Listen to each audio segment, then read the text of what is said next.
फटाफट खबरों का सिलसिला शुरू करते हैं। सुपरफास्ट 100 में मैं हूं आपके साथ अनुराग मुस्कान। नमस्कार, मैं हूं शीतल राजपूत।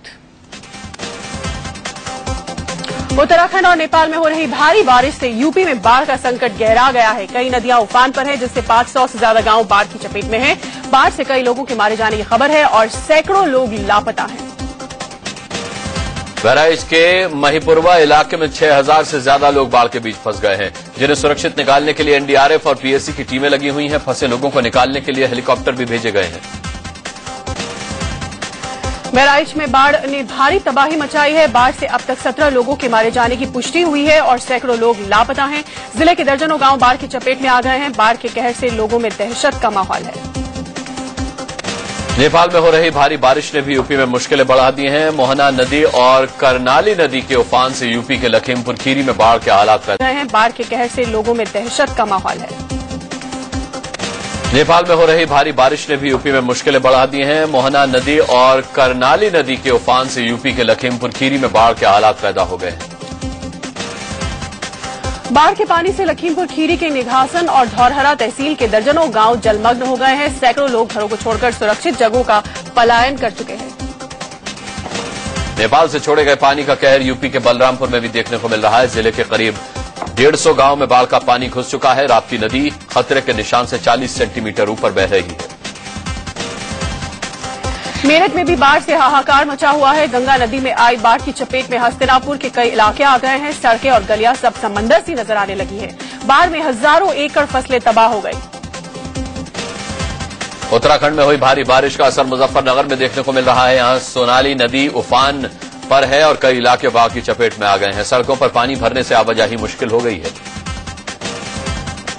मुजफ्फरनगर में बाढ़ से दर्जनों गांव प्रभावित हुए। बाढ़ प्रभावित गांवों का संपर्क जिला मुख्यालय से कट गया है। घर, स्कूल, खेत, खलिहान, हर तरफ बाढ़ का सैलाब और सन्नाटा पसरा हुआ है। यूपी के श्रावस्ती में भी बाढ़ का कहर है। इकौना तहसील के सैकड़ों गांव बाढ़ से प्रभावित हैं। लोग घरों को छोड़कर सुरक्षित जगह के लिए पलायन कर रहे हैं। सीतापुर में भी लोग बाढ़ से बेहाल हैं। घरों में बाढ़ का पानी घुसने से लोग पलायन करने के लिए मजबूर हैं। बड़े इलाकों में किसानों की फसल सैलाब में समा गई है। बिजनौर के कई इलाकों में बाढ़ ने लोगों को परेशानी में डाल दिया है। कई गांव में लोगों के घरों में पानी घुस गया है, जिससे लोगों का जीना मुहाल है। दर्जनों लोग अपने घरों को छोड़कर सुरक्षित जगहों की ओर पलायन कर चुके हैं। गंभीर हालात होने के बावजूद प्रशासन की ओर से कोई ठोस कदम नहीं उठाया गया है, जिससे लोगों में गुस्सा है। यूपी के गोंडा जिले में भी बाढ़ का कहर है। बनबासा बैराज से करीब 7 लाख क्यूसेक पानी छोड़े जाने के बाद जिले के दर्जनों गांव बाढ़ की चपेट में हैं। कई गांवों के लोग सुरक्षित जगहों पर निकल गए हैं। अयोध्या में सरयू नदी का जलस्तर खतरे के निशान तक पहुंच गया है। नदी के उफान की वजह से आई बाढ़ से कई इलाके जलमग्न हो गए हैं। लोग घरों को छोड़कर पलायन के लिए मजबूर हो गए हैं।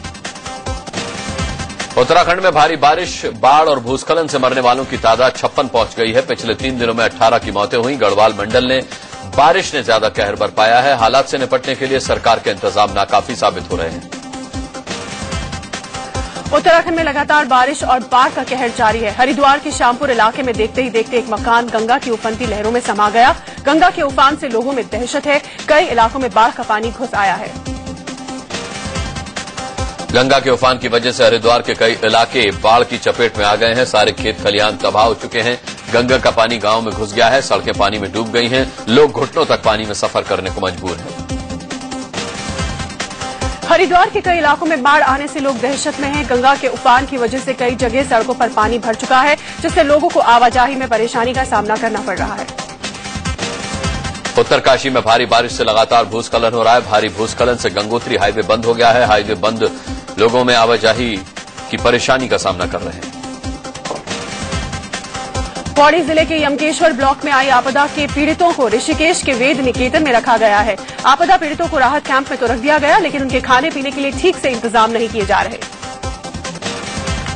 बिहार में भी सैकड़ों गांव बाढ़ की चपेट में है। सुपौल, सहरसा और मधुबनी समेत कई जिलों में लोगों को सुरक्षित जगहों पर ले जाया जा रहा है। एनडीआरएफ की टीम और राहत और बचाव के काम में लगी है। असम में भी कई जिले भीषण बाढ़ की चपेट में हैं। बारपेटा जिले में एक स्कूल चारों ओर से बाढ़ के पानी से घिर गया है। स्कूल में छात्र छात्राएं, टीचर और अभिभावक फंस गए। हालांकि बाद में सभी को सुरक्षित निकाल लिया गया। असम के काजीरंगा नेशनल पार्क में भी बाढ़ का पानी घुस गया है। नेशनल पार्क से कई हिस्सों में पानी घुसने से जानवर सहमे हुए हैं। असम में ब्रह्मपुत्रा नदी उफान पर है, जिससे नॉर्थ लखीमपुर, नगांव और जोरहाट समेत कई जिले बाढ़ की चपेट में है। बाढ़ ने लोगों की मुश्किल बढ़ा दी है। कई जगह लोग घर छोड़कर पलायन के लिए मजबूर हैं। अरुणाचल प्रदेश के ईटानगर में भारी बारिश के बाद हुए लैंडस्लाइड के चलते 2 लोगों की मौत हो गई, जबकि मलबे में दबे एक शख्स को जिंदा निकाल लिया गया। बारिश के चलते बीएसएनएल कॉलोनी की एक दीवार टूटकर किनारे बने घरों पर जा गिरी। बीएसएनएल ये ऊपर में हम लोग पहले से भी कंप्लेंट दिया था वॉल बनाने के लिए, इनिशिएटिव नहीं लिया। इतना दिन से हम लोग 3-4 महीना 5-6 महीना से हम लोग गए ऑफिस में गए, इधर में नाला बना दो, जो बना दो ना। आप लोग का वॉल बनाने वाला भी बहुत कोरोना हो गया, आप लोग देख के बना दो बोले, कुछ इनिशिएटिव नहीं ले। ईटानगर में हुई लैंडस्लाइड के बाद जहां 2 लोगों की मौत हो गई, वहीं 11 साल का एक बच्चा मलबे में दब गया। मौके पर पहुंची रेस्क्यू की टीम ने घंटों की मशक्कत के बाद मलबे में दबे बच्चे को सकुशल बाहर निकाला। गाजियाबाद में मासूम बच्चे को लोहे की रॉड से पीटने वाली टीचर ज्योत्सना को गिरफ्तार कर लिया गया है। इंडिया न्यूज पर खबर दिखाए जाने के बाद पुलिस महकमे में हड़कंप मच गया और आनन फानन में टीचर के खिलाफ कार्रवाई की गई। मासूम बच्चे की पिटाई से नाराज इलाके के लोगों ने विजयनगर थाने के बाहर हंगामा खड़ा कर दिया। दरअसल जिस स्कूल का मामला है वो सत्ताधारी समाजवादी पार्टी के पार्षद का है, लिहाजा मामला बेहद गंभीर होने के बावजूद पुलिस कार्रवाई करने से बच रही थी। गिरफ्तार टीचर ज्योत्सना ने अपनी गलती मानी है। टीचर ने कहा कि उसने जो किया उस पर पछतावा है। स्कूल प्रबंधन ने भी अपनी गलती मानी। इस मामले में स्कूल के संचालक से भी पूछताछ की गई है।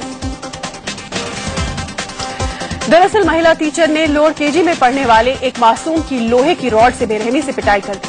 पिटाई से मासूम की पीठ पर लाल रंग के गहरे निशान पड़ गए। पिटाई से सहमे बच्चे ने बताया कि मैडम उसे लोहे की रॉड से मारती रही।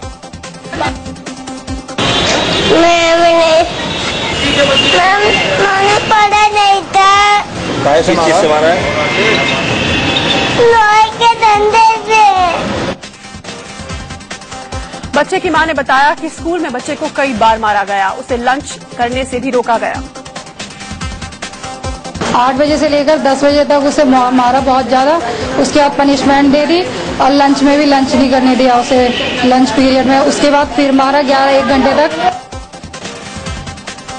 6 साल के मासूम का कसूर इतना था कि उसने टीचर के कहे मुताबिक ड्राइंग नहीं बनाई। स्कूल प्रबंधन के खिलाफ कार्रवाई करते हुए आरोपी टीचर को सस्पेंड कर दिया गया है। सहारनपुर हिंसा के लिए समाजवादी पार्टी की जांच कमेटी ने बीजेपी पर ठीकरा फोड़ा है। यूपी के मुख्यमंत्री अखिलेश यादव को सौंपी गई रिपोर्ट में कहा गया है कि हिंसा के लिए सहारनपुर के सांसद राघव लखनपाल जिम्मेदार हैं। समाजवादी पार्टी ने सहारनपुर हिंसा की जांच के लिए मंत्री शिवपाल यादव की अगुवाई में 5 सदस्यों की कमेटी बनाई थी। कमेटी की रिपोर्ट में बीजेपी सांसद के अलावा स्थानीय प्रशासन को भी हिंसा के लिए जिम्मेदार माना गया है। सहारनपुर हिंसा की जांच रिपोर्ट तैयार करने वाले यूपी के मंत्री शिवपाल यादव ने जोर देकर कहा कि बीजेपी सांसद राघव लखनपाल और एक बीजेपी पार्षद हिंसा भड़काने के दोषी हैं। भाजपा पार्षद भी थे और 11 बजे के बाद वहां का जो मौजूदा सांसद उन्होंने भी घूम करके दुकानें चलवाई थी। सहारनपुर हिंसा पर आई समाजवादी पार्टी की रिपोर्ट पर केंद्रीय गृह मंत्री राजनाथ सिंह ने कुछ भी कहने से इनकार कर दिया है। उन्होंने कहा है कि ये रिपोर्ट एक राजनीतिक दल की है और इसे उन्होंने अभी देखा भी नहीं है। समाजवादी पार्टी की कमेटी जो बनी थी तो रिपोर्ट दी है, उसमें बीजेपी के एक सांसद का भी नाम है। देखिए, उनकी अपनी राजनीतिक पार्टी की कमेटी की रिपोर्ट है, इसलिए उस संबंध में मुझे कुछ नहीं कहना है क्योंकि मैंने रिपोर्ट को देखा भी नहीं। सहारनपुर हिंसा पर समाजवादी पार्टी की रिपोर्ट को बीजेपी ने खारिज किया। बीजेपी प्रवक्ता संबित पात्रा ने कहा कि जिनकी वजह से यूपी में दंगे हुए आज वही जज बनकर रिपोर्ट दे रहे हैं। इन लोगों ने दंगा भड़काया, जिनके कारण से उत्तर प्रदेश में दंगे हुए, आज वो जज बन के फिर रहे हैं और वो अपना रिपोर्ट खुद सबमिट कर रहे हैं। इस रिपोर्ट का क्या औचित्य है, ये तो हमारे समझ से बाहर है। समाजवादी पार्टी के महासचिव नरेश अग्रवाल ने सहारनपुर हिंसा पर आई जांच रिपोर्ट को सही करार दिया और कहा है कि सांसद राघव लखनपाल के साथ साथ बीजेपी की भी हिंसा में भूमिका रही। ऐसा नहीं, वहां के एमपी का भी रोल आया है उसमें, तो ऐसा कैसे कह रहे हैं भारतीय जनता पार्टी वाले कि वो बिल्कुल दूध के धुए हुए हैं, उनका पूरा हाथ है। बीएसपी सुप्रीमो मायावती ने कहा है कि यूपी में सांप्रदायिक हिंसा के लिए सिर्फ बीजेपी नहीं बल्कि समाजवादी पार्टी भी जिम्मेदार है। उत्तर प्रदेश में जो सांप्रदायिक दंगे या तनाव आदि पैदा हो रहा है समय समय पर या आए दिन हो रहा है, तो ये भारतीय जनता पार्टी और समाजवादी पार्टी की मिली भगत के तहत हो रहा है। कांग्रेस प्रवक्ता राशिद अल्वी ने कहा कि सहारनपुर हिंसा के लिए चाहे जो भी नेता जिम्मेदार हो, उसके खिलाफ कड़ी से कड़ी कार्रवाई होनी चाहिए। जो भी जिम्मेदार है, चाहे वो किसी पार्टी का नेता है, प्रशासन का आदमी है, अधिकारी है, उसके खिलाफ सख्त कार्रवाई होनी चाहिए। बिहार में चुनावी सभा में एक बार फिर नीतीश और लालू साथ साथ आए और नरेंद्र मोदी पर जमकर निशाना साधा। नीतीश कुमार ने कहा कि जहरीले प्रचार से मोदी जीते हैं और उनकी काट के लिए लालू और नीतीश दवा की तरह है। जहरीला प्रचार किया गया समाज को तोड़ने का, जहर को खत्म करने के लिए, उसके जहर के प्रभाव को समाप्त करने के लिए हम लोगों ने गठबंधन किया है, एक दवा का इजाद किया है। छपरा की रैली में नीतीश कुमार ने आरएसएस को भी निशाने पर लिया। उन्होंने आरएसएस को र्यूमर स्प्रेडिंग सोसाइटी करार दिया। हम सब लोग एकजुट हुए हैं, वो अफवाह मास्टर लोग, वो कोई साधारण लोग नहीं है, र्यूमर स्प्रेडिंग सोसाइटी के सदस्य हैं इस सब। नीतीश कुमार ने कहा कि टेलीविजन पर लगातार प्रचार की वजह से बच्चे बच्चे की जुबान पर अब की बार मोदी सरकार चढ़ गया था, इसलिए हम लोगों का वोट भी बीजेपी को मिल गया। प्रचार हुआ, इतना ना प्रचार हुआ कि बच्चा बच्चा कहने लगा अब की बार मोदी सरकार। वोट हम लोगों का था, हम लोगों का था या लालू जी का था या कांग्रेस का। आरजेडी सुप्रीमो लालू प्रसाद यादव ने भी पीएम नरेंद्र मोदी को निशाने पर लिया। उन्होंने कहा कि भगवा पगड़ी पहनकर लाल किले से भाषण देकर पीएम ने देश का अपमान किया है। हरियाणा में कांग्रेस को एक और झटका लगा है। वरिष्ठ नेता डॉक्टर अरविंद शर्मा ने कांग्रेस छोड़ बीएसपी का दामन थाम लिया है। दिल्ली में बीएसपी सुप्रीमो मायावती की मौजूदगी में अरविंद ने बीएसपी की सदस्यता ली। कांग्रेस छोड़ते समय बीएसपी में आते मायावती ने अरविंद शर्मा को हरियाणा में पार्टी का मुख्यमंत्री प्रत्याशी घोषित कर दिया। मायावती ने ऐलान किया कि हरियाणा में पार्टी सत्ता में आई तो अरविंद शर्मा मुख्यमंत्री होंगे।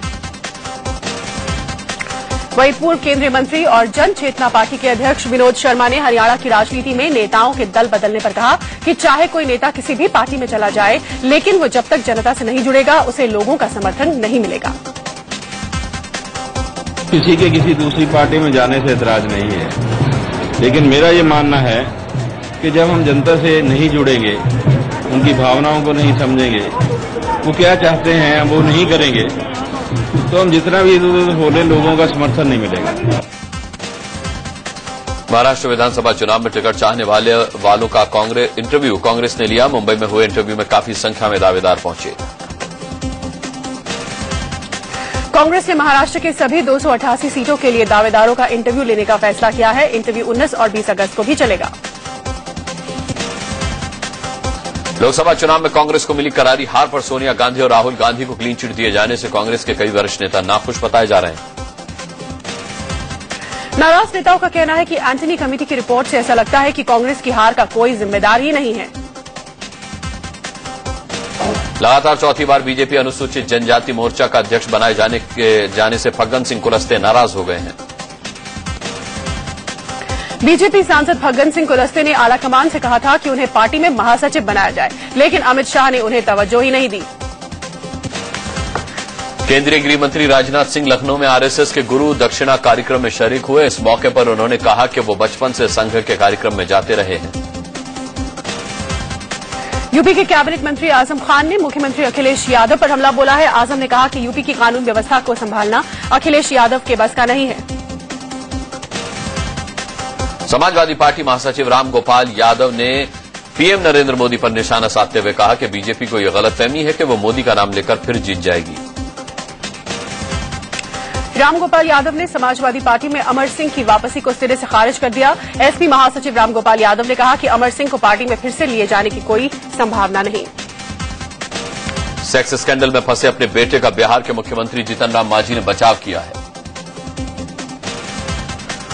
पाकिस्तान अपनी हरकतों से बाज नहीं आ रहा। बीती रात जम्मू के अरनिया सेक्टर में पाकिस्तान की ओर से गोलीबारी की गई। भारतीय जवानों ने भी जवाबी फायरिंग की। दोनों तरफ से किसी के हताहत होने की खबर नहीं है। पाकिस्तान ने आपने देखा फिर से सीज फायर का उल्लंघन किया है। जम्मू कश्मीर के पुंछ में आर्मी पोस्ट को निशाना बनाकर पाकिस्तान की ओर से फायरिंग की गई। सिविल सेवा की प्रारंभिक परीक्षा में अंग्रेजी के अंक मेरिट में नहीं जोड़े जाने की अधिसूचना जारी कर दी गई है। यूपीएससी के परीक्षार्थियों ने मोर्चा खोला था, जिसके बाद केंद्र सरकार ने 22.5 नंबर के इंग्लिश कॉम्प्रिहेंशन के हिस्से को मेरिट में नहीं जोड़ने का ऐलान किया था। चेन्नई में एनटीके के कार्यकर्ताओं ने श्रीलंका के खिलाफ सड़क पर उतरकर प्रदर्शन किया। इलाहाबाद में नीवा इलाके के सैकड़ों लोग सड़क पर उतर आए और हाईकोर्ट के सामने नारेबाजी करके जाम लगा दिया। पंजाब के तरन तारण में कार और बाइक की जोरदार टक्कर होने से बाइक सवार 4 लोगों की मौके पर ही मौत हो गई। पंजाब के अमृतसर में डेरा सैदपुर जा रही एक बस पलट गई। एमपी के जबलपुर में ऑर्डिनेंस फैक्ट्री के S2 सेक्शन में सीलिंग के दौरान जोरदार धमाका हुआ। फैजाबाद में बेखौफ बदमाशों ने एक लड़की को अगवा कर उसके साथ रेप किया और उसे बाराबंकी में मरा समझकर फेंक दिया। यूपी के हाथरस में एक नाबालिग छात्रा से गैंगरेप का मामला सामने आया है। लखनऊ में एक मोबाइल कारोबारी को 2 बाइक सवार बदमाशों ने गोली मार दी। नोएडा में टिम्बर में काम करने वाले एक हेल्पर की उसके साथियों ने हथौड़े से पीट कर हत्या कर दी। अजमेर में 35 रुपए के लिए हुए झगड़े में एक महिला ने अपने शराबी पति की चाकू मारकर हत्या कर दी। दिल्ली से सटे ग्रेटर नोएडा में बाइक सवार बदमाशों ने लूटपाट के दौरान एक शख्स को गोली मार दी।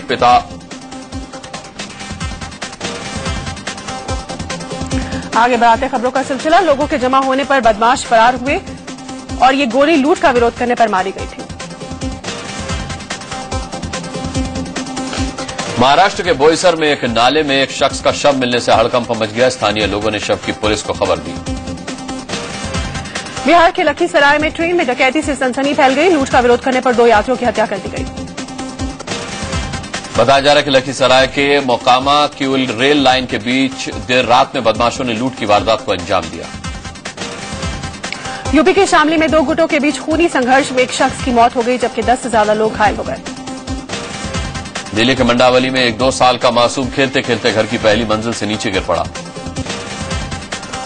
लखनऊ पुलिस ने 2 इनामी लुटेरों को गिरफ्तार किया है। इन दोनों पर 5-5 हजार रुपए का इनाम था।